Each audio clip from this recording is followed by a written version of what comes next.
On December 15th, 2017, the bodies of a 75-year-old billionaire and his wife, age 70, were discovered near the indoor swimming pool of their mansion. The crime scene was unusual. The bodies were next to each other in what was described as a horrifying scene, with black belts around their necks, suspending them from the pool's safety railing, holding them in an awkward seated position on the floor.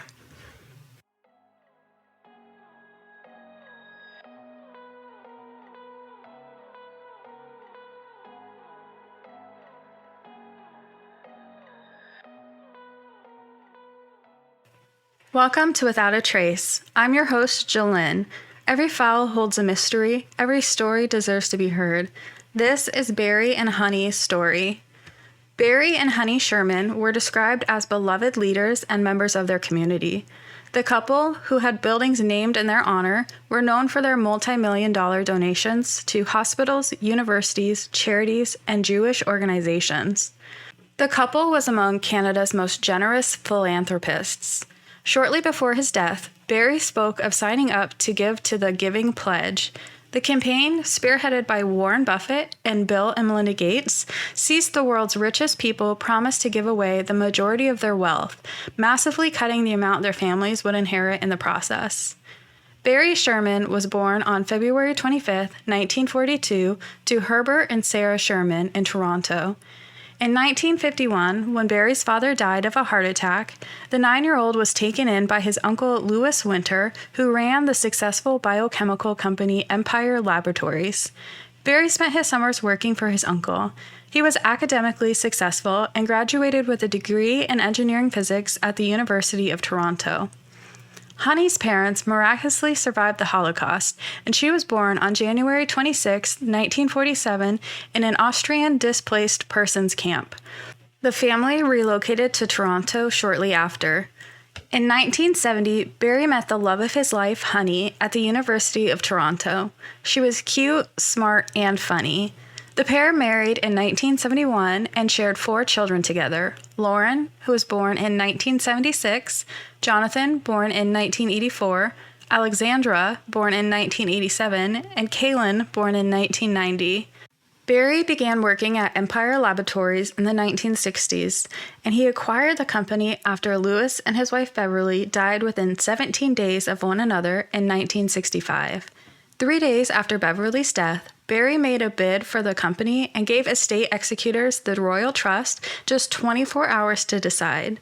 The trust declined. In 1967, after completing his PhD, Barry and his then business partner, former high school friend Joel Oster, purchased Empire Laboratories. Winter's estate allowed for Barry to buy a majority stake because written into the purchase agreement was an offer for the 4 Winter children, Carrie, Paul, Jeffrey, and Dana, to work for their father's company at the age of 21 and to acquire 5% of the company 2 years later should they want it. However, there was a clause. This agreement would be voided if Barry sold Empire. That voiding would happen a few years later. In January 1972, Barry and his partner Joel sold Empire to the Quebec-based operations of International Chemical and Nuclear Corporation of California for 57,000 shares.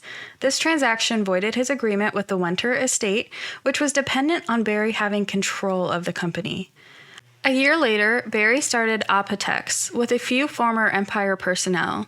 He was known for his aggressive business practices as he developed the company, which had a global workforce of about 11,000 employees. This privately owned and Sherman-controlled company claims to be Canada's largest domestic pharmaceutical manufacturer. Later, in the 1980s, Barry reconnected with his cousins. He was unaware of the ordeal his cousins were enduring, like battle with drugs, the cops, school, and relationships. When he found out, he did what he could to help, giving them millions, buying homes and cottages for them, paying for rehab, and welcoming them into his family. But it wouldn't be enough, and the relationship between Barry and his cousins quickly soured when Jeffrey Winter discovered the clause about the Winter children in the sale of Empire Labs, his late father's business. When the Winter siblings learned about the clause, they felt cheated out of a fortune. They wanted their 20%. And since Empire Labs was gone, They believed they had a right to a portion of Barry's business, a claim that would have been worth about $1 billion at a time. In 2006, the Winter siblings sued Barry for $500 million, and again in 2007 for $1 billion. Barry was furious. He didn't believe that the Winter brothers had any claim to his new business. The original suit was dismissed in 2015, but it was reinstated in 2016. In September of 2014, an Ontario judge ruled in favor of Barry, and the cousins appealed the decision. Barry was facing mounting financial pressures. He had been securing liquidity to pay for a pending $580 million judgment against his multi-billion-dollar generic drug firm. He had doggedly requested repayment of $50 to $60 million in loans from his son and his son's business partner, and other funds were being sought from failing or underperforming investments and business partners. Despite this, the Shermans decided to sell their long-term home on Old Colony Road in North York and move to a new house they were building in Forest Hill, closer to downtown Toronto. Honey had purchased a corner lot in November 2016 where the Shermans planned to demolish the existing house on site. Plans for a replacement on file with the city called for a 16,000 square foot house with features such as a central swimming pool with a 41-foot retractable skylight and living quarters for staff. The city's zoning approved the plans in June 2017. Construction of the house and Barry's effort to recover legal fees from the Winters after their suit preoccupied the couple later in the year. They put the North York home on the market, asking almost $7 million at the end of November, even though the construction had not started on the Forest Hill house. On December 12th, Honey missed a meeting on the Baycrest Center Foundation Board without notifying them beforehand, which was unusual for her. Reached by email, she said she was, quote, dealing with some stuff. On December 13th, 2017, late in the afternoon, the Sherman met in Barry's office where they went over some design changes to the new house. Honey was planning to leave for a holiday vacation in Miami a few days later. Barry was to join her a week later. It was the last time the couple were seen alive. Later that evening, after returning home, Barry sent his staff a routine email about a drug the company was developing. He did not call anyone during that night, which they said was unusual because he frequently suffered from insomnia.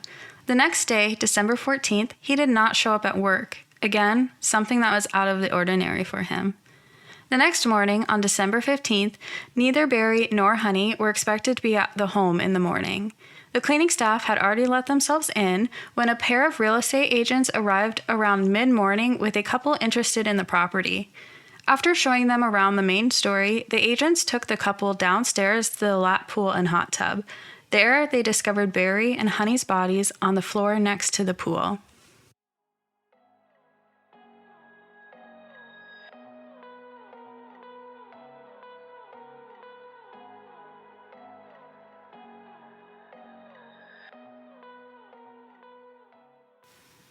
Both of their necks were tied with leather belts to a metal railing slightly over a meter high around the pool. Barry was seated, his legs crossed, on the pool deck. Honey was on her side with a bruise on her face. Coats were pulled down over their shoulders, restraining their arms. They were facing away from the water and fully clothed. While police initially agreed the deaths were suspicious, they found no signs of forced entry and were not seeking a suspect. The initial autopsy was inconclusive as to the manner of death, although police determined both had died 36 hours prior to being discovered. Police framed the case as a murder-suicide investigation. Meanwhile, the Sherman children were furious with the way police were handling the investigation. They hired their own team of investigators and ordered a second autopsy. The official cause of death was ligature neck compression, suggesting strangulation by ties or binding. Ontario's former chief forensic pathologist suggested his counterpart had overlooked markings on Barry and Honey's wrists consistent with being tied up. Then, after 6 weeks of investigation, consisting of 127 witness interviews, 150 items removed from the home, and even sewers being searched to recover evidence, the cops announced that they were viewing the deaths as a double homicide. However, Barry's cousin, Carrie Winters, didn't agree.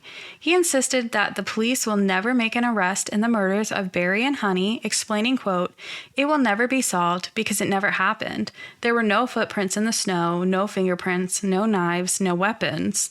There's not a shred of evidence that it was a double homicide." Carrie's theory is that Barry smashed Honey over the head with a frying pan before dragging her down to the pool, where he set up the scene to look like a lover's pact. Carrie alleged that Barry hated his wife so much that he once considered hiring a hitman. The Sherman children responded to Carrie's theory with a statement saying the allegations were hurtful and completely absurd. Carrie then further alleged that Barry's kindness masked a frightening temper, alleging that Barry had dementia and was losing his mind. Carrie was quoted saying, "They say that people with dementia can, not always, but often, lose their tempers very easily. And Barry had a terrible temper. Maybe they were fighting about the new house, who knows? She started to ridicule him and he snapped." Carrie claimed that Barry was losing big lawsuits, his 2 major plants were closing, and his kids weren't talking to him. He believes this created the perfect storm, causing Barry to snap. Many discredited Carrie's allegations, calling them embittered and unreliable, especially his unsubstantiated claims of dementia. However, Carrie continued on, admitting that he disliked Barry so much that he could be considered the prime suspect. In January 2018, Carrie denied any involvement in Barry and Honey's deaths, but admitted that a long-standing feud would make him a likely potential suspect. He wondered why cops hadn't hauled him in for questioning, given that he had such an obvious axe to grind. Then, in February of 2018, Detective Brandon Price interrogated Carrie for 3 hours. Detective Price asked him if he had anything to do with the murder of Brian and Honey, and Carrie answered, "How could I have anything to do with the murder? You and I both know he killed her." Carrie was released and was never charged with anything related to their deaths. Several possible theories have floated different motives. One theory believes Carrie was responsible. At the time of the homicides, Barry had just won a ruling that the Winters owed him $300,000 in legal fees, less than he had asked for their lawsuit. After telling police that he'd been informed that he was a prime suspect and consulting his lawyer, Carrie allowed that he had not only the motive to kill his cousin, but the opportunity, since he was working at a time as a construction supervisor and could set his own hours. Another theory believes their own son, Jonathan, was responsible. 2 weeks before the murders, Barry asked his son to repay him tens of millions of dollars that Jonathan had borrowed for his storage business. Jonathan explained this was to get his father through a difficult financial situation, and his father committed to future funding when Barry's finances improved. The two had a close relationship both professionally and personally. Also mentioned as possibly having a motive to kill the Shermans is Frank D'Angelo, given the long history between the two and the latter man's checkered legal history. In an interview, Frank expressed regret that he had not been able to save a man he regarded as a close friend. He believed that someone came to make Barry an offer he couldn't refuse, and Barry refused. Despite the theories and mounting leads, police have never made an arrest. A representative for the Toronto Police Service declined to comment on the specifics of the investigation, but said that it remains active and that it would be inaccurate to describe the murders as a cold case. They're nonetheless an enduring mystery. Who had the motive to kill both Sherman and his wife? Thank you for listening to Without a Trace with your host, Jolene. I hope you enjoyed our deep dive into Barry and Honey's mysterious deaths. If you enjoyed today's podcast, please subscribe and follow the podcast on social media. Join me next week as I dive into another case.